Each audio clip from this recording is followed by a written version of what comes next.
Assalamualaikum warahmatullahi wabarakatuh. Perkenalkan, nama saya Mareta Yuliani. Saya mahasiswi dari Universitas Bina Dharma Palembang, jurusan Sistem Informasi, kelas SI 5B. Di sini, saya akan mempresentasikan studi kasus yang saya lakukan di SMA Ahsanadiyah menggunakan metode TOGA Framework.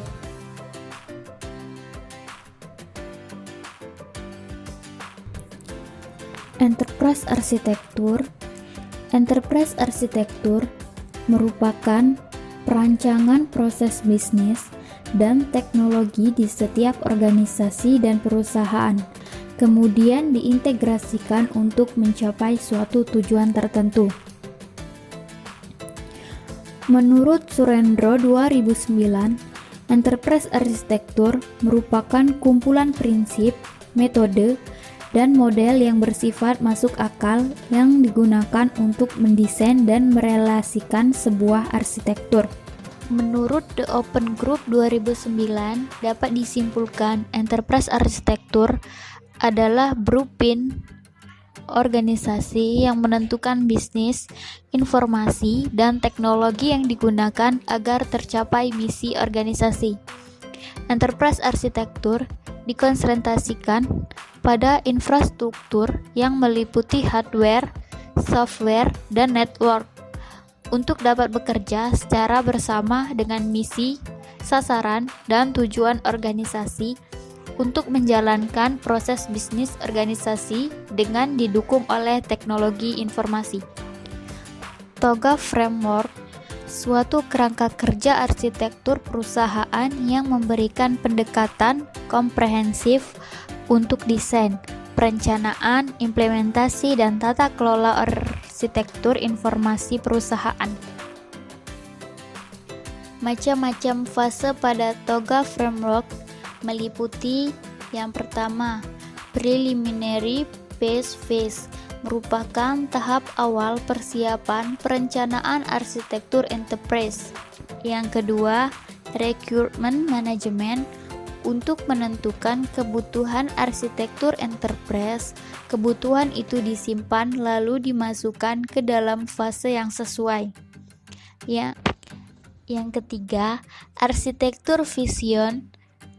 Tahapan ini membahas mengenai visi dari perencanaan arsitektur enterprise yang dilakukan guna mendukung aktivitas bisnis sesuai dengan visi dan misi dari organisasi. Yang keempat, business arsitektur. Pada tahapan ini dilakukan analisis terhadap proses bisnis yang sedang berlangsung saat ini. Yang kelima, Information System Arsitektur. Tahapan ini dilakukan pemodelan arsitektur sistem informasi yang akan dirancang sesuai dengan hasil sebelumnya.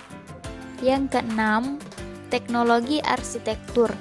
Berusaha memetakan komponen aplikasi yang didefinisikan pada arsitektur aplikasi ke dalam satu set komponen teknologi yang mewakili komponen software, hardware, dan jaringan.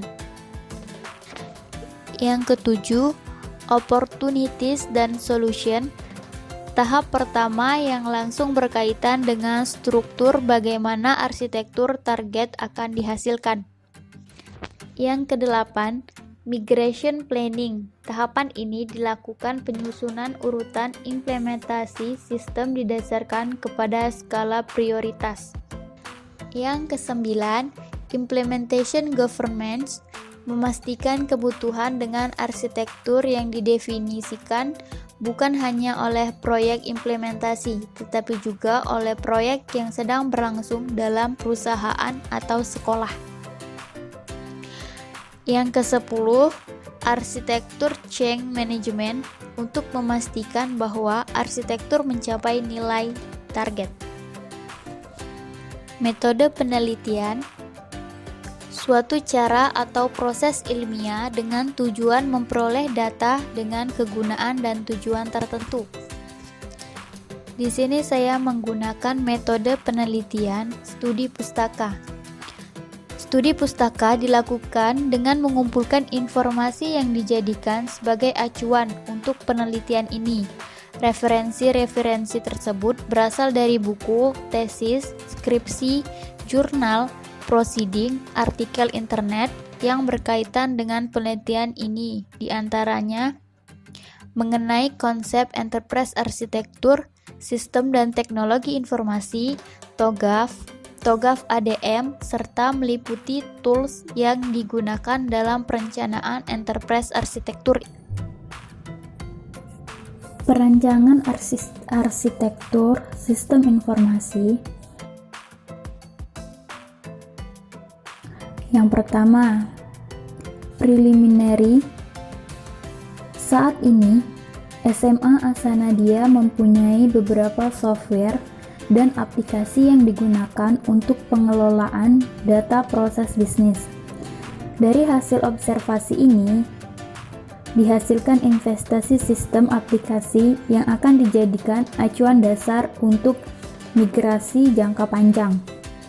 Saat ini, aplikasi-aplikasi tersebut terintegrasi dan fungsinya hanya untuk kegiatan saja, tidak memiliki server, penampung data, dan beberapa komitmen yang ada dalam sistem aplikasi masih sangat sederhana. SMA Asanadia telah menggunakan teknologi software untuk kebutuhan sebagai operating system, keamanan software, pengelolaan email, software bahasa pemrograman, dan software pengelolaan lainnya. Pemanfaatan aplikasi dan teknologi software dapat dilihat pada tabel berikut ini. Nah, di sini ada beberapa nama aplikasi yang ada di gambar, bisa dilihat ya.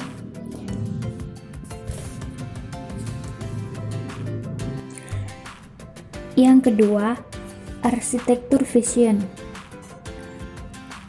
Arsitektur vision terdiri dari arsitektur sistem informasi sekolah yang dibuat sebagai pendukung SMA Asanadia untuk mencapai tujuannya.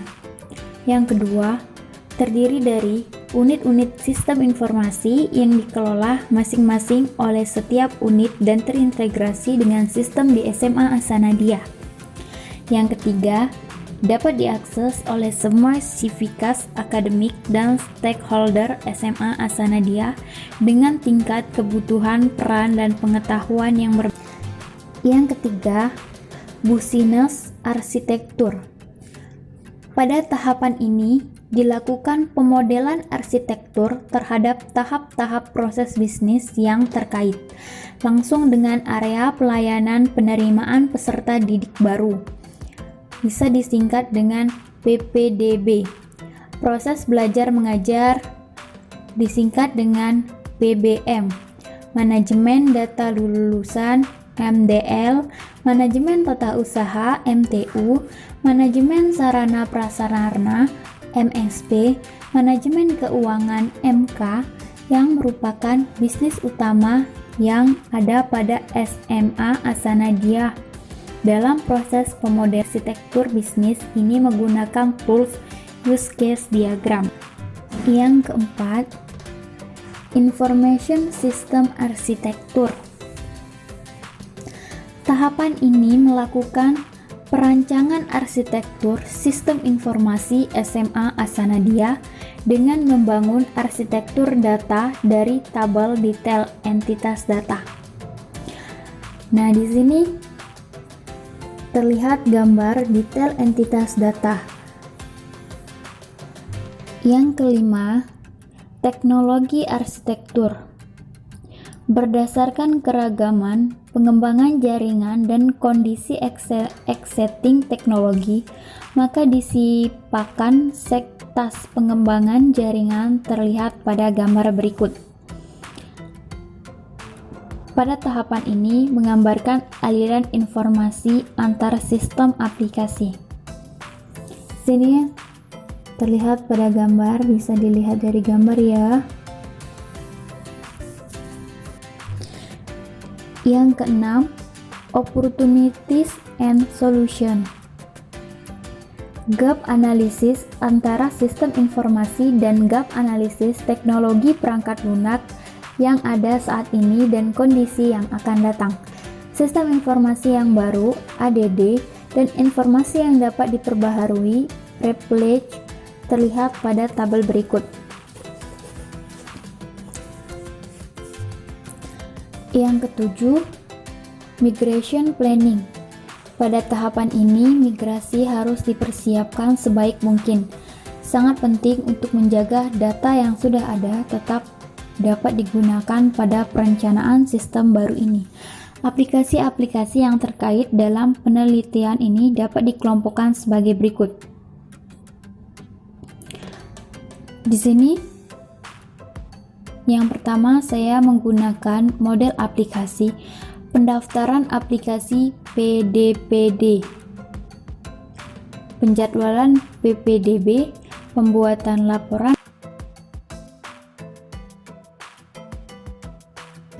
Mungkin itu saja yang dapat saya presentasikan mengenai studi kasus yang saya lakukan di SMA Asanadia Palembang. Semoga dapat bermanfaat bagi kita semua. Wassalamualaikum warahmatullahi wabarakatuh.